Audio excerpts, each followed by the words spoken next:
Assalamualaikum warahmatullahi wabarakatuh. Perkenalkan, saya Noval F. Ramadan dari SG17.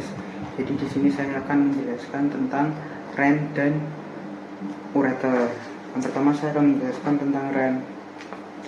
Pertama saya mulai dari letaknya. Untuk letak rent, masing-masing rent dia terletak di region lumbal atau flank region. Lalu rent dia merupakan organ ekstraperitoneal atau retroperitoneal. Lalu rent dia itu merupakan retroperitoneal yang primer karena sejak embryo terletak pada bagian retroperitoneal. Lalu untuk pada posisi berdiri, rent kiri dia terletak setinggi tepi kranial dari vertebra lumbal 1 hingga tepi kaudal dari vertebra lumbal 4. Lalu pada saat sisi berbaring, kedua rent lebih tinggi sekitar setengah vertebra. Lalu untuk pada rent bagian yang dextra, dia lebih rendah dikarenakan bagian atasnya terdesak oleh hepar. Lalu selanjutnya saya akan menjelaskan dari proyeksinya. Yang pertama untuk holotopinya, rent dia terletak pada dinding dorsal cavum abdomen di antara peritoneum parietal dan fascia transversa abdominis. Selanjutnya untuk skeletopinya, dia terletak di kanan dan kiri dari kolumna vertebralis. Lalu untuk sintopi atau organ-organ yang berhubungan dengan rent, sintopinya untuk pada bagian yang anterior, dia anterior, kita mulai dari bagian yang anterior dulu. Untuk bagian yang dextra, dia bersintopi dengan kelenjar suprarenalis dextra, lalu ada liver, lalu ada duodenum pars descendens, lalu ada flexura coli sinistra dextra, dan usus halus. Lalu untuk rent yang bagian sinistra, dia ada kelenjar suprarenalis yang sinistra, lalu ada lien, bawahnya ada pankreas, lalu ada flexura coli sinistra, ada colon descendens dan jejunum. Lalu pada bagian yang posterior, ini untuk sintopinya sama, kecuali satu pada rent dextra dia bersintopi hanya pada iga yang ke-12 karena tadi letaknya lebih rendah, sedangkan yang rent yang sinistra dia iga 11 dan 12. Lalu selain itu ada musculus transversus abdominis, lalu ada musculus quadratus lumborum dan musculus psoas mayor. Selanjutnya untuk morfologi dari lien, untuk lien sendiri dia bentuknya seperti kacang dan berwarna merah tua. Untuk ukurannya, panjangnya sekitar 12,5 cm dan tebalnya 2,5 cm. Untuk pada laki-laki, beratnya setiap rent antara lain 124 sampai 175 gram, sedangkan pada perempuan sekitar 115 hingga 155 gram per ginjal. Lalu rent atau ginjal dia memiliki dua ekstremitas, dua margu dan dua fasies. Yang pertama ada ekstremitas superior atau yang di bagian atas. Ekstremitas superior rent dextra dia berada di anterior costa 12, sedangkan yang sinistra dia di anterior costa 11 dan 12. Lalu di bawahnya ada yang namanya ekstremitas yang inferior. Yang ekstremitas yang superior tadi dia tuh bentuknya lebih tumpul karena di atasnya ada glandula suprarent dan yang bawahnya lebih berbentuk. Lalu selanjutnya margu. Rent memiliki dua margu. Yang pertama ada margu medial atau yang cekung dan margu lateral atau yang convex atau cembung. Untuk margu medial dia terdapat hilus renalis yang dia membuka dalam suatu ruangan yang besar. Nah, ruangan yang besar itu tadi dia tuh terdapat berbagai macam isi. Ada pembuluh darah, ada saraf, limfe, dan pelvis renalis. Nah, hilus renalis tadi dia tuh merupakan suatu pintu yang mana dia tuh ada susunan pembuluhnya dari ventral ke dorsal. Yang pertama ada vena renalis, lalu ada dua cabang arteri renalis dan ureter. Lalu yang selanjutnya ada margo yang lateral. Untuk margo lateral dia bentuknya lebih cembung atau konveks. Selanjutnya fasies dari Ren.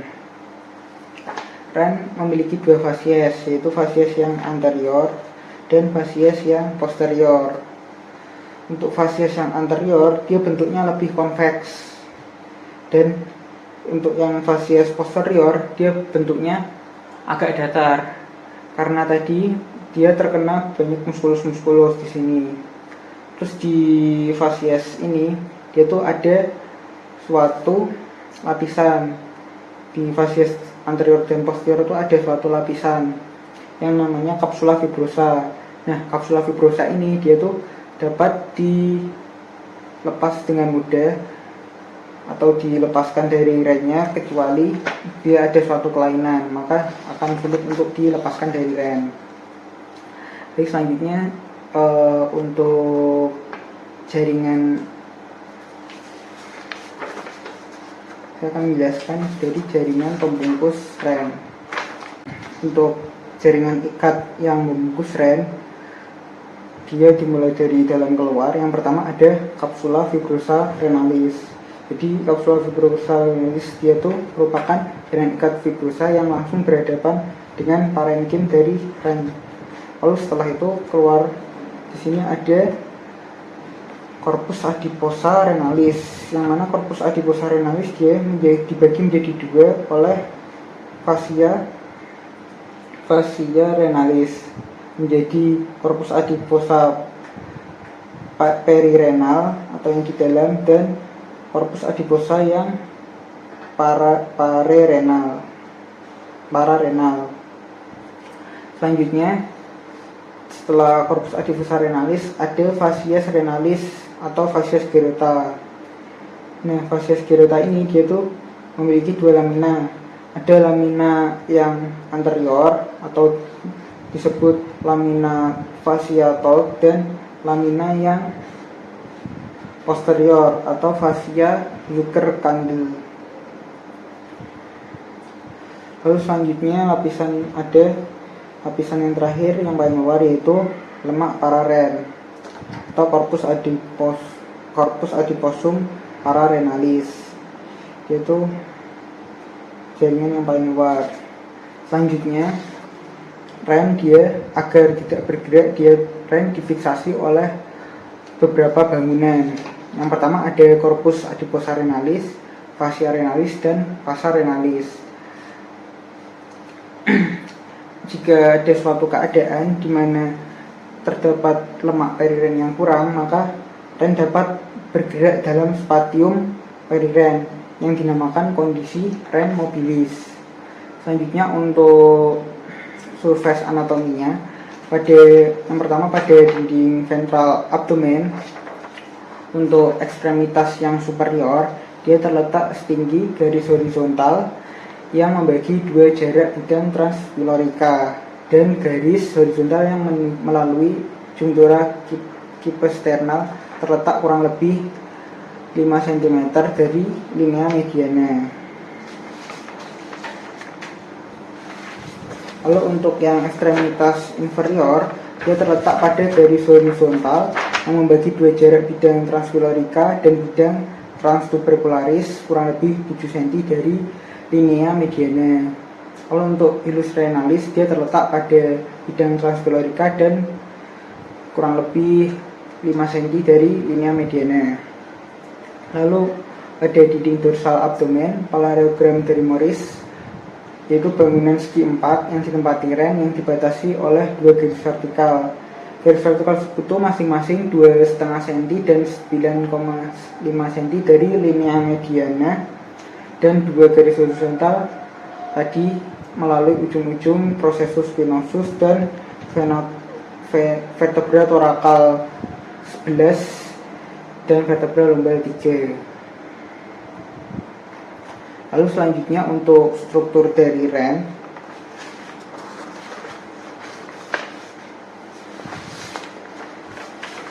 Struktur dari ren dia ada dua struktur utama. Pertama ada korteks atau dia yang warnanya lebih pucat, dan medula atau yang warnanya lebih gelap. Untuk korteks dia itu konsistensinya granular, dia terletak langsung di bawah dari kapsula renalis yang membungkus dari seluruhnya tadi. Lalu di bagian yang korteks renalis itu terdapat bagian-bagian nefron, antara lain ada corpusculi renalis, tubuli contortus, dan permulaan dari tubulus collectivus. Lalu yang selanjutnya ada medulla renalis. Nah, untuk medulla renalis ini dia tuh warnanya dibandingkan yang korteks dia tuh lebih gelap. Medulla renalis dia tuh tersusun dari atas beberapa bangunan yang bentuknya seperti piramid atau disebut piramid renalis. Nah, di bagian medulla renalis ini dia ditempati oleh ansa Henle, pars ascendent dan descendent, tubuli Henle serta tubuli collectivus. Lalu selanjutnya di sini ada pelvis renalis, yang mana pelvis renalis nanti dia itu melanjut sebagai ureter. Pelvis renalis dia itu terbagi menjadi 2 atau 3 kalik mayor. Kalik mayor ini yang besar-besar, dan kalik mayor nanti dia bercabang lagi menjadi 2 atau 3 kalik minor. Nah, setiap kalik minor ini nanti dia diinvaginasi atau agak tertarik ke dalam oleh apex piramid renalis yang disebut papilla renalis. Lalu di dalam ren ini terdapat nefron atau merupakan unit fungsional terkecil dari ren, yang dia tuh bagian-bagiannya tuh yang pertama ada kapsula Bowman, ada kolom, ada tubulus contortus proximal, tubulus Henle, dan tubulus contortus distal. Dan tubulus contortus distal dia itu berakhir sebagai tubulus contortus arcuatus, lalu bersatu dengan tubulus collectivus rectus, merupakan bagian terakhir dari diverticulum reticum. Lalu selanjutnya ada beberapa tubuli collectivus recti bersatu dalam satu saluran besar disebut tubulus centralis ductus Bellini. Beberapa ductus Bellini membentuk papilla renalis. Selanjutnya vaskularisasi dari ren. Untuk arteri renalis dia itu bercabang dari aorta abdominalis, dia bercabang setinggi vertebra lumbal 1 sampai vertebra lumbal 2. Arteri renalis tadi setelah dari aorta abdominalis dia bercabang lagi menjadi 5. Yang pertama ada rami yang anterior, lalu ada rami yang posterior, lalu arteri suprarenalis inferior, arteri yang mendarahi jaringan lemak pararenal, dan arteri yang mendarahi dari pelvis. Baik, selanjutnya untuk yang secara skematik untuk peredaran darah ren. Yang pertama dari aorta abdominalis dia bercabang menjadi arteri renalis, lalu arteri renalis dia bercabang menjadi 5 arteri segmentalis, yang 4 di depan dan 1 di belakang pelvis ren.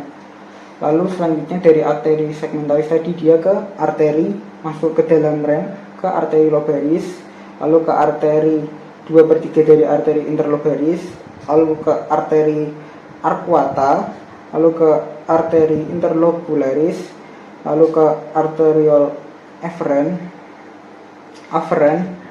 dan dari arteriole afferent nanti dia ke glomerulus, mana darah nanti di sini disaring, selanjutnya ke arteriole efferent, lalu ke arteri rekta, dari arteri rekta nanti diteruskan ke vena rekta, lalu ke vena interlobularis, lalu ke vena arcuata, dari vena arcuata diteruskan ke vena interlobaris dan ke vena renalis. Setelah dari vena renalis nanti dikembalikan ke vena cava inferior. Selanjutnya untuk inervasi dari ren,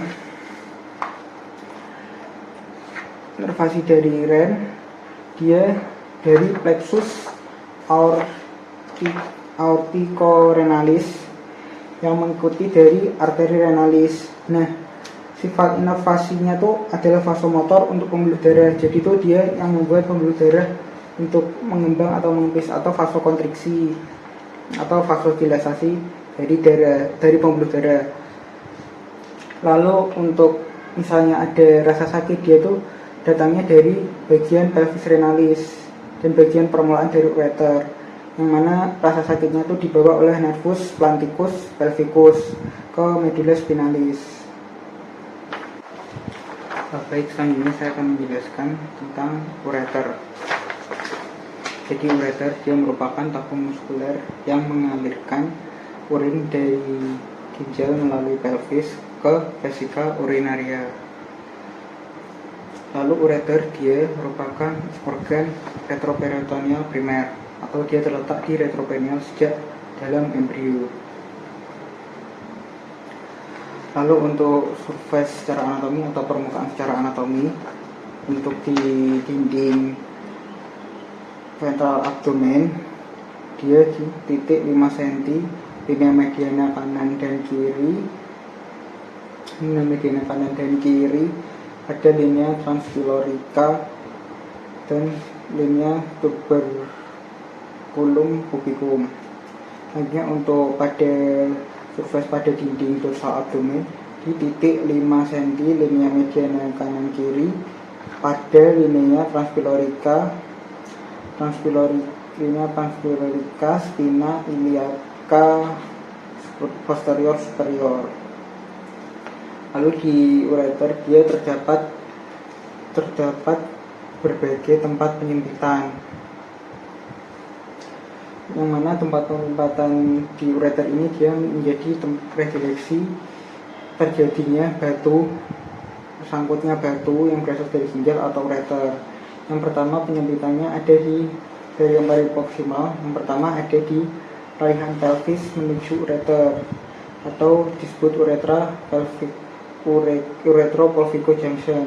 Lalu selanjutnya di tempat persilangan arteri iliaca communis, atau di bagian tengahnya sebelah sini.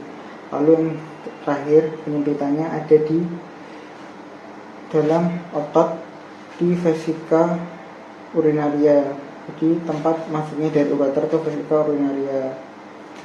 Selanjutnya saya akan menerangkan dari pembagiannya. Pembagian dari ureter itu dia dibagi berdasarkan kepentingan radiologi dan kepentingan pembedahan. Yang pertama ada pars abdominalis, dia dari pelvis renalis sampai bagian ventral arteri iliaca communis, atau pangkal dari arteri iliaca externa. Dia terletak di vasomedial dari musculus psoas major dan sebelah ventral disilangi vasa gonadalis. Lalu untuk ureter dextra yang turun di belakang, itu yang pertama ada pars descendens duodeni, yang kedua ada vasa colica dexter dan ileocolica, yang ketiga ada radix mesenterium, yang keempat ada ujung akhir dari ileum. Lalu yang untuk ureter sinistra yang turun di belakang, itu yang pertama ada vasa colica sinister dan radix mesoncolon sigmoideum. Lalu yang kedua pars pelvina, dia dari linea terminalis pelvis ke vesika urinaria, jadi yang bagian setengah bawah.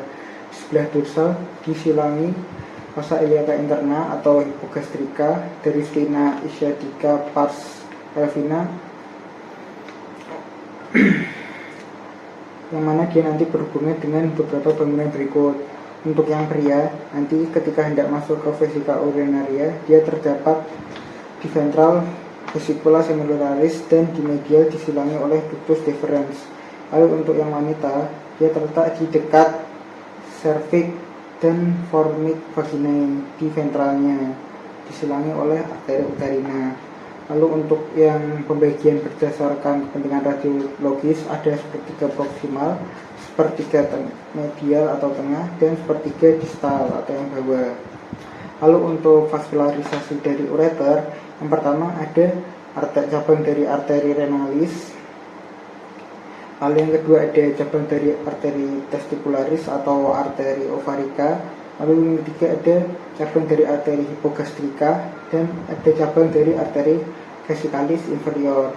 Lalu untuk inervasinya, dia diinervasi oleh plexus aorticorenalis dan plexus hypogastricus. Lalu ada suatu keadaan klinis yang berkaitan dengan ureter, yaitu renal kolik.